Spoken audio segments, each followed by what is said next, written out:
तो अब हम लोग स्टार्ट कर रहे हैं the calculus of finite difference. तो सबसे पहले हम बात करेंगे ऑपरेटर ई की कि ऑपरेटर ई होता क्या है, फिर हम बात करेंगे फॉरवर्ड डिफरेंस की, फिर बैकवर्ड डिफरेंस की। तो अब हम लोग देखते हैं ऑपरेटर ई होता क्या है। तो अगर हमारे पास कोई फंक्शन एफ एक्स है और मैं इस पर अगर ई को ऑपरेट कर देता हूँ, ठीक है, ये आप ध्यान देना, इस एफ एक्स में इस ई का मल्टीप्लाई नहीं हो रहा है, हम एफ एक्स के ऊपर ई को ऑपरेट कर रहे हैं, ठीक है। तो जब आप इस एफ एक्स पे इस ई को ऑपरेट करोगे तो इस एक्स में एच से क्या हो जाएगा, इंक्रीमेंट हो जाएगा, यानी एच की बढ़ोतरी हो जाएगी, ठीक है। किसमें, इस एक्स में। तो क्या मिल जाएगा, देखो एफ एक्स प्लस एच, ठीक है। अगर मैं इस ई को इस एफ एक्स पे 2 बार ऑपरेट करता हूँ तो क्या मिलेगा, तो अगर मैं इस ई को 2 बार इस एफ एक्स के ऊपर ऑपरेट करता हूँ तो इसको मैं कुछ इस तरीके से लिख सकता हूँ, क्या, ई ऑफ एफ एक्स, ठीक है। यानी अलग अलग हमने तोड़ के क्या कर रहे हैं, ऑपरेट कर ले रहे हैं। तो पहले आप इस ई को इस एफ एक्स के ऊपर ऑपरेट करोगे तो ये जो ई ऑपरेटर है ये एक्स में एच की इंक्रीमेंट कर देगा, यानी एच की बढ़ोतरी कर देगा।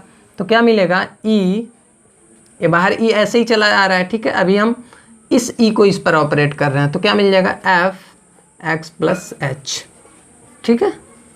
अब देखो, अब आप इस ई को इस पर ऑपरेट करोगे, यानी अब आपका फंक्शन क्या है, एफ एक्स प्लस एच। तो इस एक्स प्लस एच में क्या होगा, एच से इंक्रीमेंट हो जाएगा, यानी एच की बढ़ोतरी हो जाएगी। तो क्या मिलेगा, एफ एक्स प्लस एच, ठीक है। ए एक्स प्लस एच था ही, अब इसमें एच का क्या हो जाएगा, इंक्रीमेंट हो जाएगा। तो यहाँ से क्या मिल जाएगा, एफ एक्स प्लस 2h, ठीक है। एक मैं आपको ट्रिक बता रहा हूँ, आप ध्यान रखना हमेशा। यहाँ पे देखो, यहाँ पे ई था, इस ई पे आप 1 लिख सकते हो, क्या, e⁻1, ठीक है।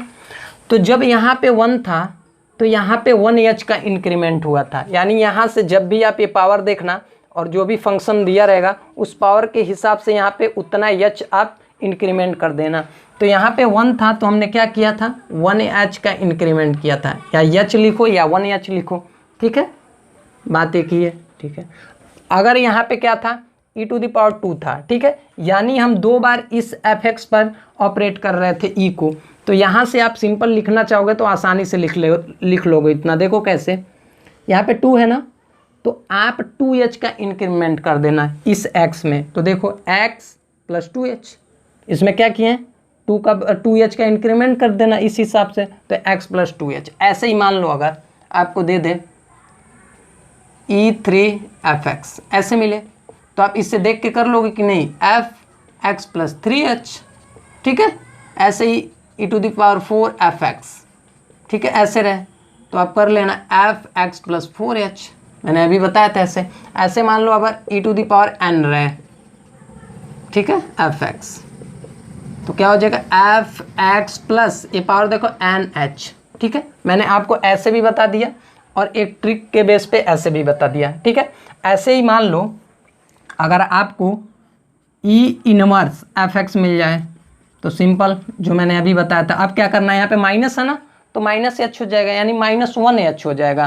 तो आप क्या लिखोगे, एफ एक्स माइनस 1h।